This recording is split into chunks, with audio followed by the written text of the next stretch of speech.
G'day. What a fun way to turn up. Chief Commercial Officer at eXoZymes, a company that I've been looking at for a little while, really impressing the socks off me as a company and a place that's moving so quickly with new discoveries, new developments. I have been wayfinding green chemistry for the last 25 years. And during that time, I've had the privilege to commercialize several biotechnologies for personal care, for plastics, textiles, fragrances, performance fuels, and fine chemicals. And along the journey, I've been constantly inspired by our ability to use the tools of biology to make stuff.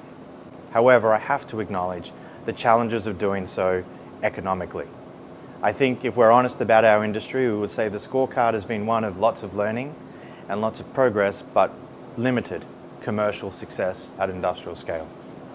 I see eXoZymes as the logical successor to SynBio.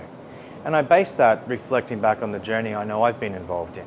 At the beginning of my career, we started looking at using fermentation, microbial pathways to make naturally occurring molecules at industrial scale, believing the world would embrace them and find new applications for them. That adoption rate for the new materials, the new drop-ins, was very, very slow. We then found ways of unlocking pathways inside these microbes to make the exact same chemicals, drop-ins. But the development journeys and the scale-up journeys of those were expensive and challenging.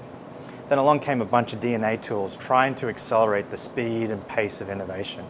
And whilst it might have brought down the cost of reagents, it didn't really change the pace of innovation. It didn't improve the targets we're able to go after, and did little to change the process economics, which are necessary for performance at the end of the day. When we marched a lot of our technologies to scale, one of the things we felt hampered by was the large scale of investment necessary to build globally relevant capital projects. With eXoZymes, it isn't just about driving the pace of R&D experimentation. It isn't just about improving the quality of the enzymes that you can select and develop.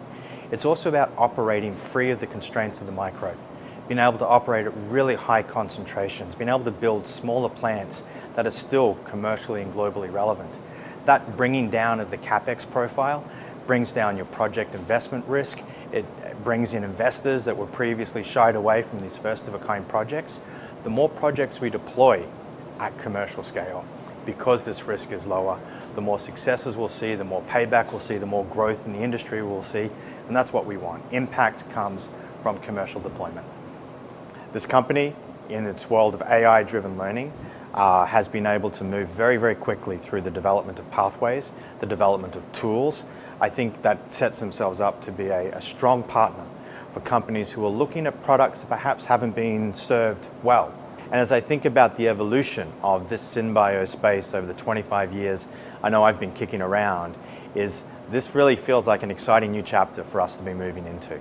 It's an exciting group, but it's an important mission, right? Continuing this journey towards making sustainable products reliably that don't overtax the environment behind us, that delivers consumers with things that can excite them, and really important, that can actually deliver back to our shareholders a return on investment.